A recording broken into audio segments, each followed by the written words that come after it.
This is the Roots and All podcast, and I'm your host, Sarah Wilson. Join me as I talk about all aspects of gardening with some of the top horticulturists from around the world. Hello and welcome to this week's episode, where my guests are Kenton, Seth and Paul Spriggs, co-authors of a book that's just been released called The Crevice Garden, How to Make the Perfect Home for Plants from Rocky Places. This book is immensely detailed, and if you've ever had an interest in crevice aka rock gardens, or indeed have not but are curious, the book provides a comprehensive overview of the types of plants suited to growing in this style of garden, and there are many, the different looks you can create, how to build and maintain them, famous and successful examples, and why they are good from an environmental perspective. I started by asking Kenton and Paul the big and the obvious question: what is a crevice garden? Until the book, there wasn't really a hard, fast definition. There was just sort of an understanding in the rock garden world. So Paul and I actually had a lot of late night conversations. We're like, wow, when you write the book, you have to actually define the thing.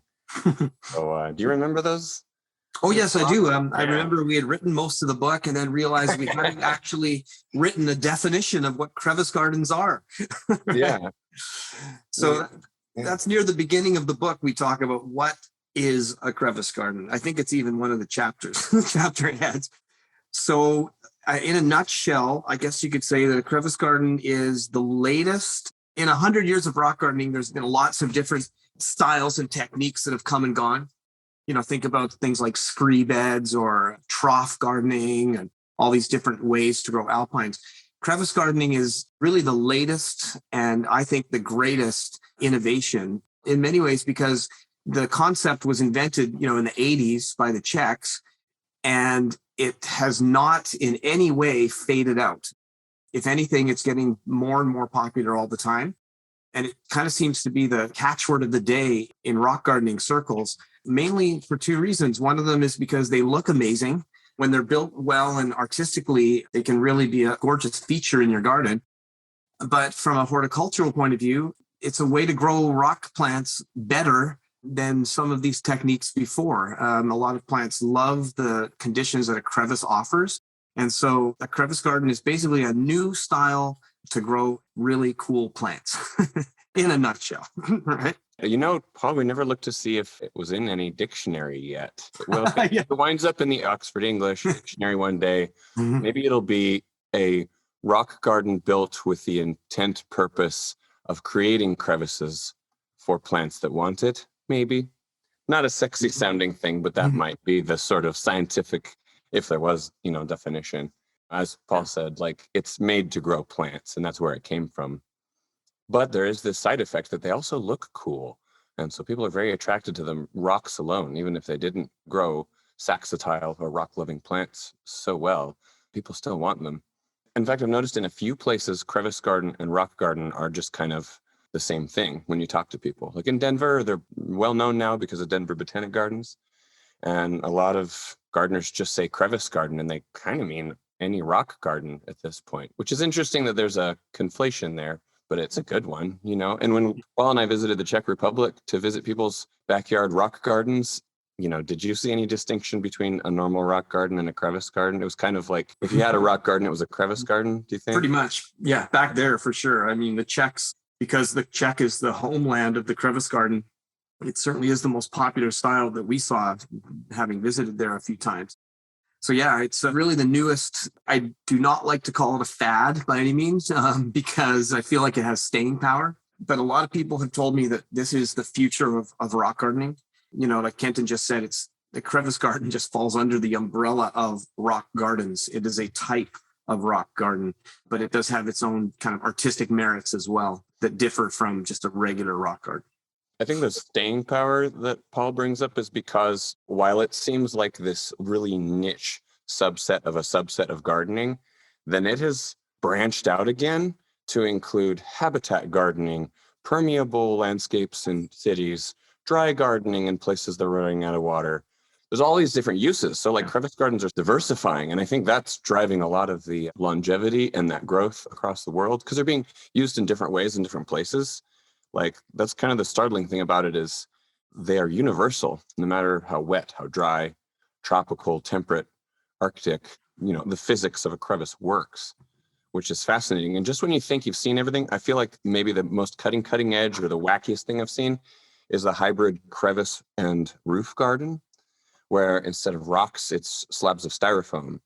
And as weird as that sounds, that solves like major problems of green roofs where they're too heavy to have deep root runs, and roof gardens have a complicated relationship with insulation on the roof. But when you put styrofoam blocks, that solves the problem. You added insulation and deep root run, which is like so cool.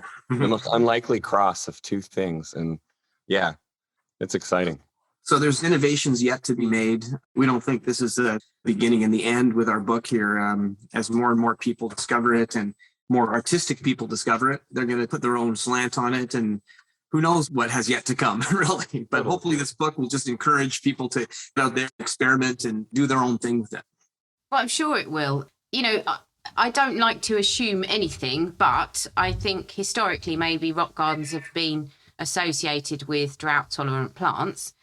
But is that the case? And what are the advantages to putting plants in crevices? It's funny, drought tolerance is something that everyone that doesn't know about rock gardening instantly jumps to, right? The first thing I often hear is, oh, I guess you don't have to water them, because a lot of people just make this assumption that we're just growing succulents or something and that things that can totally handle drought conditions. It's not exactly that. It is certainly true that crevice gardens require less water than most other types of gardens. And that's they can be built to go unwatered. You can definitely do that. Yeah, exactly. And some rock plants require water. You know, if you're growing some things, the gamut of rock plants that we grow goes everything from the driest possible things to high alpines that should never dry up, right?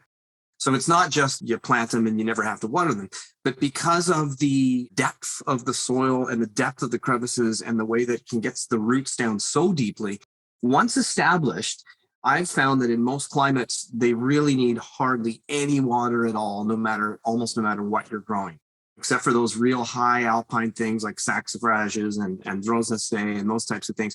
Most things, once they're established, they can handle it no problem, because the soil never really dries up deep down in the crevice, no matter what the climate you're growing in.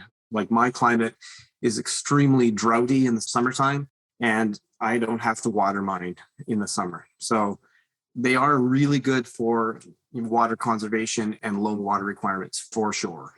I mean, I think gardeners think of things as drought tolerant because that's what's on plant tags, but really a crevice garden's about drainage.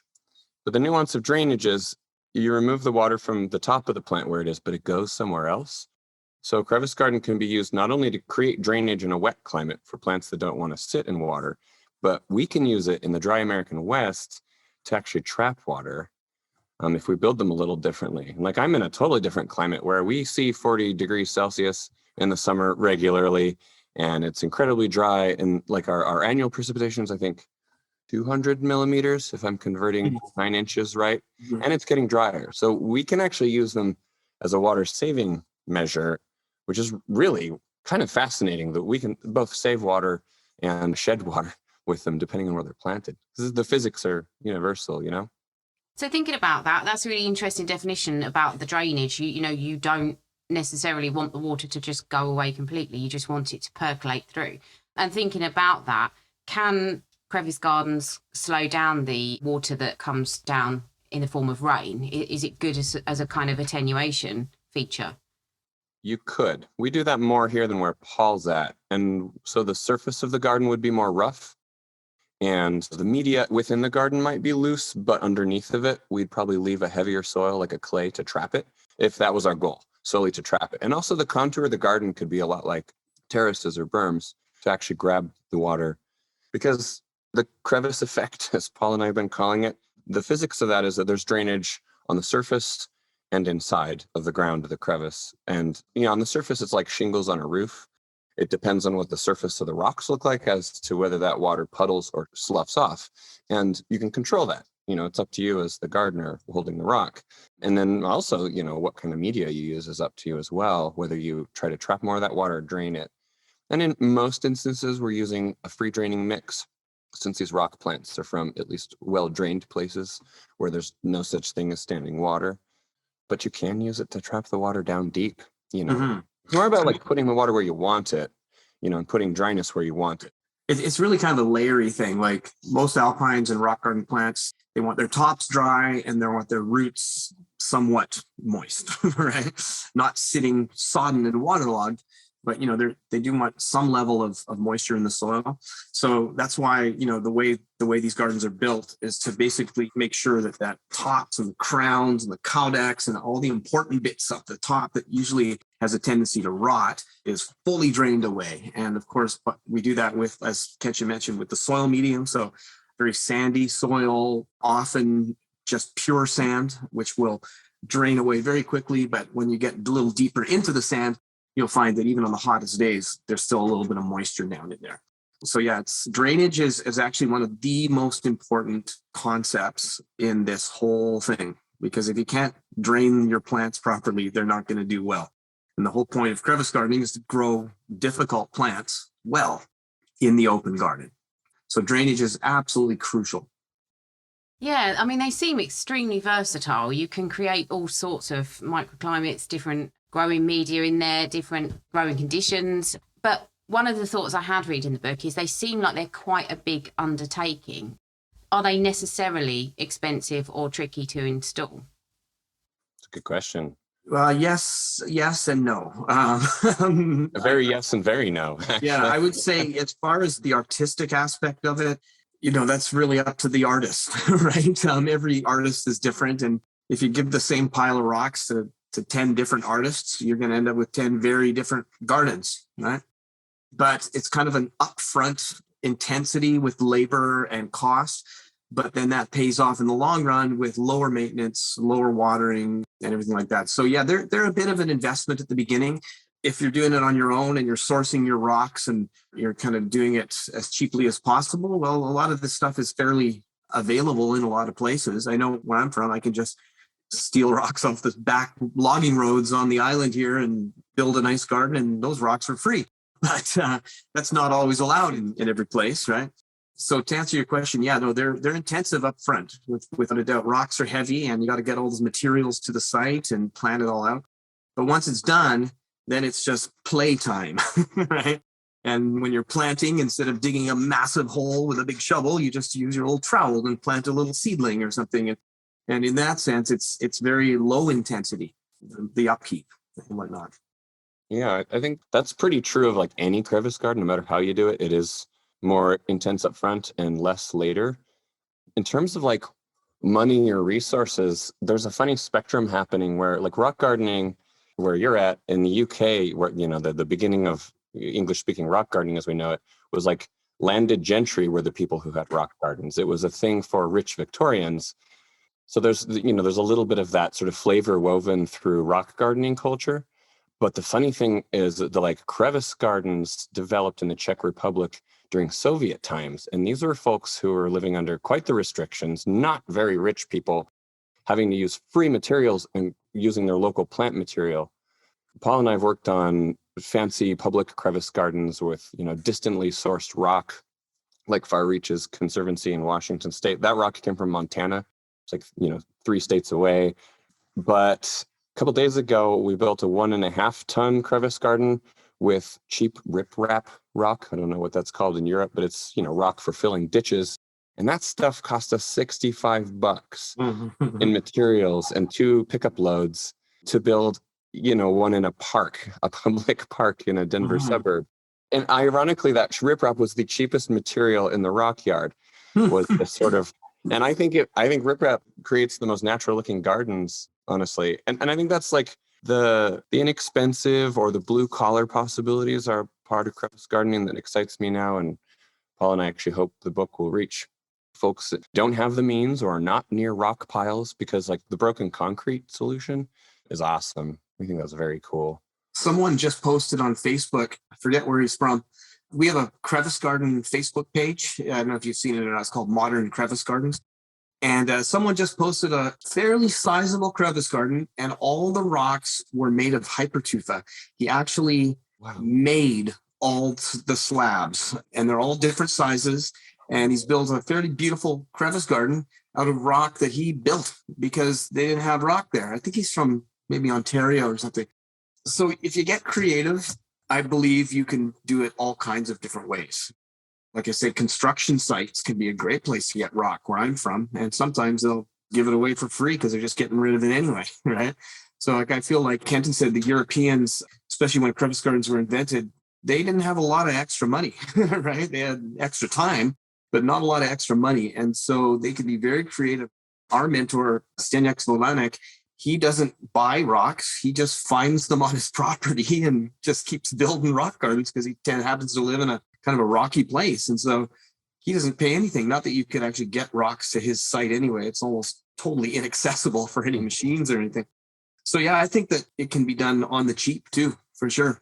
A lot of it has just a matter of what's available to you. And if you have good rock there, and because different rock will create different types of gardens, and there's nice rock and there's ugly rock too. And sometimes the cheap rock is the nice stuff. Sometimes it's not. We've seen some beautiful rock gardens made out of, the slate roof tiles in the Czech Republic. We saw some bathroom tiles. Someone was growing plants in, and the paving slabs, like sidewalk paving. Yeah. Who knows what? Broken concrete, of course. That's a real big one for people that don't have rocks, because broken concrete is absolutely everywhere in the world. And in fact, it's a disposal problem. It's expensive to get rid of. Exactly. And so when you build a crevice garden properly with broken concrete, you'd be hard pressed to tell it's even made of concrete once the plants soften it up and look at it from a distance, because those rough edges of the broken concrete almost look like sedimentary rock themselves, right? In fact, one of our friends called it Anthropocene limestone. It's slimy and it's, layered. Yeah, well, I guess that takes over from our term urbanite. But anyway, there's a couple terms for what other people would call concrete. But yeah, that's just another source for people who don't have rocks handy. And I think people could really run with that concept as well. And it keeps it out of the landfill. I feel I have to throw in there that round rocks can be used. Like historically, the Czechs used sedimentary stone that's really linear and it gives this look. And there's a minority of people just hate that linear look and dismiss crevice gardens up front from that. But it's been proven that you can do it with a round rock, whether it's river eroded, beach eroded, or glacially rounded. It's a little different, construction is, but Paula and I are here to defend the innovative rock gardener who builds a round rocked crevice garden. Yeah, they sound good. I'd like to see one. Are there any in existence with the round rocks? Have you got any in your book? I can't recall any. Two that popped into my head. I think one's in Portland somewhere. Oh, and they have like almost. Oh, there's Dominique Turnbull. Dominique's in our book. Yeah. One of his gardens is in the case studies, and he uses round rocks that he's sourced. I believe he found them around for free. He did. They're glacially polished moraine stones. So these beautiful silver striped things. So he just picked the prettiest ones. Just to pick up on something you said, it's interesting because you said as they go through their lifetime, they become easier to maintain and less resource heavy. I think probably in the UK, anyone who's ever had a garden with a rock garden in it, over time, I think they probably had a heyday here. They maybe fell out of fashion.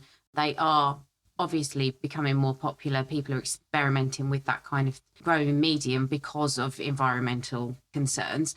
But if you've inherited a rock garden or you happen to do maybe garden maintenance, chances are you have come across one that has got a lot of perennial weeds running through it. And they can be very tricky to maintain. Once they take hold, it's kind of almost curtains, and you just find that it's a bit of a thankless task going through this rock garden, constantly battling. Are there things that you can do to avoid that in the first instance? That's a super good question. In fact, I don't think anyone has asked about that, but that's a real thing. Like that comes up when we're consulting or whatever for tenant gardens or whatnot. Paul, do you want to start? Well, I mean, I'm a avid weed destroyer. Anyone that's a serious gardener, there is a major difference between an annual weed and a perennial weed. Any rock gardening book that you pick up, one of the first things they're going to say in that chapter on construction is to eradicate your perennial weeds before a single rock is in the ground, right? Because there's really not much more difficult garden to get a perennial weed out of. And since we are promoting, a natural style of gardens here, in the old days, we just pull out the Roundup and give it a shot, right? But now it's much more important to be, I would say, proactive rather than reactive when it comes to perennial weeds. So it's just super crucial that you get those things out of there before you put anything on top of them. We have mentioned that there is the option of putting down some kind of a barrier, like a landscape fabric, to keep the weeds out. But your best bet is to just make sure they're all gone before you put them in. So I've definitely had the experience where I've had, in my part of the world, morning glory is particularly bad. The vining morning glory, couch grass, all kinds of different things that can get in there. But I found that if you get them out, they stay out. That's the thing about perennial weeds. Once you kind of get rid of them, they tend to stay away. Whereas annuals, you keep pulling them till the cows come home and they never stop coming, right? So in my experience, I've just been really, really diligent before I put a single grain of sand on the site to make sure all those roots are out. Otherwise, they'll come back to bite you. And there's not a lot you can do about it other than remove rocks from the garden and try to get those weeds out. But it's not easy. There is a systemic thing about rock gardens and when they are susceptible to weeds too. I think I even read it in James Hitchmar's book, Sowing Beauty, where he was talking about soil productivity, so how much water and nutrients it has in it. And that having overproductive soils is why a lot of English rock gardens just get overtaken by perennial weeds and then eventually trees. You take them over. But Paul kind of touched on, when you're building the garden, ways of preventing that in the long term is to reduce those resources. And if a rock garden sheds water, that immediately turns the long-term tides against heavy vegetation wanting to be there. And if we use a no organics, no humates soil media, then that instantly reduces the hungry weeds that want to invade a place like that. The more we can approximate those depauperate, very mineral soils with terrible fertility in them in nature, the better we can approximate those, the more they naturally resist invasion in a garden setting. Yeah. As Paul pointed out, once you get that sand in there, then it's fine. Mm-hmm. We also, of course, we top dress the gardens fairly heavily, any exposed soil with some kind of gravel. And that also, of course, keeps the weeds away as well. Makes it easy for them to pull them. But you can't get away from weeding in any kind of gardening. It's just par for the course. I've had customers where no, I want a no maintenance garden, right? It's, you just have to say there is no such thing as a no maintenance garden. It's not a thing. To me, it's just par for the course. If you've gotten your perennial weeds out, you're still going to get perennial weed seeding in there, but as long as you get them as seedlings, they don't get established. And so to me, that's just part of the deal. You can't just turn your back on the garden for 6 months and expect that there's not going to be something trying to get in there, right? So, but that being said, like Kenton said, in nutrient poor soils and with the top dressing, it's not a weed friendly place, provided you can get them out and keep them out. Yeah, it's not a huge thing. I've got a rock garden next door that my son used to live next door. Now he doesn't live there anymore. So I don't really go and maintain it very often. And I've put all of about an hour into the maintenance since probably this winter.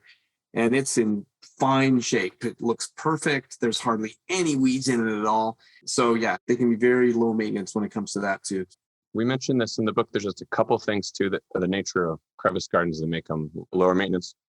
Having the surface paved in rocks just reduces the surface area that seeds can get into. And we have noticed that just the general crevice garden environment repels a lot of weeds, with the exception of tap-rooted weeds that blow on the wind. This is the pattern we've noticed. Those are the ones that still keep coming. And the tap-rooted plants love a crevice garden, and that includes dandelions, right? Oh, and another little thing to point out, some folks who have crevice gardens, they know that they're aging and that they can't put a whole lot of work into things as they get older, and they've embraced the crevice garden because when you're deadheading or pruning those plants, you're talking about a handful of trimmings rather than a wheelbarrow or, using loppers to cut things back. So the scale thing is real too. Everything's easier in a crevice garden, as long as you can climb up onto it and pull those weeds, right? It can make it easier or worse for you, depending on how you do it. Keeps you in shape anyway. Keeps the agility up. I've got one last question for you. Can you get amongst it? Can it be usable as well as just an installation in your garden that looks nice and that is for plants? What kind of use do you mean? So human use, yeah. Oh, yeah. Oh, we've seen some innovative stuff. Like the Czechs are not against having basically a goat path or a hiking path that goes through the garden very intimately. Paul and I just put steps in a crevice garden that we built together so that we had like very recognizably human, path kind of features. And other times you can build in sort of hidden steps that aren't obvious. They're just level areas that happen to be one stride away from each other that, isn't visually there, but the gardener knows about them. We stole those secrets from European gardens who've had to maintain their gardens for 100 years. So it wasn't built that way up front. They had to retrofit that in there. And that's the thing, like a crevice garden can be built tall. So it's almost like a strange raised bed whose surface is paved in rocks. And that elevation can be good, for reducing bending over and whatnot. We've seen a few gardens that were built with that in mind to make access to it. And then it has to be admitted, sometimes crevice gardens have been built that look very natural and very craggy, and you're mountain climbing to go weed those. So it's wise to design those so that you don't have to do a lot of weeding, because if every rock face is slanted next to something sharp, then like Paul said, it keeps you on your toes. Those gardens. Crevice gardens are so versatile, they can be anything you make them. And in the book, there's even a small version in a container that I'm going to have a go at. My thanks to Kenton and Paul for being so informed and engaging. Thanks to you for listening. Now here's Dr. Ian Bedford with his Bug of the Week. As temperatures gradually climb and daytimes lengthen, our gardens become transformed and invigorated by the appearance of fresh green leaves and pastel-coloured springtime flowers, which is the episode in nature's cyclic system that stimulates creatures throughout the animal kingdom to find the resources they'll now need to survive and reproduce. None more so than the creatures from the bug world, whose often brief lives become fraught with danger as the deadly games between predators and prey become ever more intense. Games that over millions of years have been honing and perfecting survival techniques and the weaponry that creatures use for defence and attack. And many of the techniques that different species from the bug world use to survive can be seen in action whenever we're out in our gardens. And one that's certainly worth looking out for is the flower crab spider.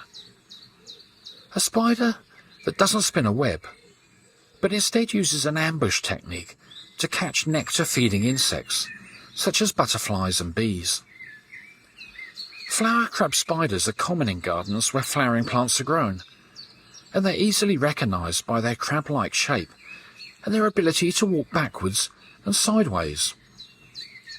Their two pairs of front legs are also longer and stronger than their other legs, and like crab pincers, are held wide open as they remain motionless on or within the corolla of a flower, waiting for their victim to land. But bees and butterflies have relatively good eyesight, so why don't they see the spiders on the flowers and avoid them? Well, crab spiders have evolved an ability to visually scan the colour of a flower and then slowly change the colour of their body to match it, so long as it's within the pastel colour ranges of pale green, yellow, white and pink. So they'll become perfectly camouflaged as they wait on the flower, ready to snap their legs shut around a hapless victim as it lands, and inject it with venom through its long, slender fangs.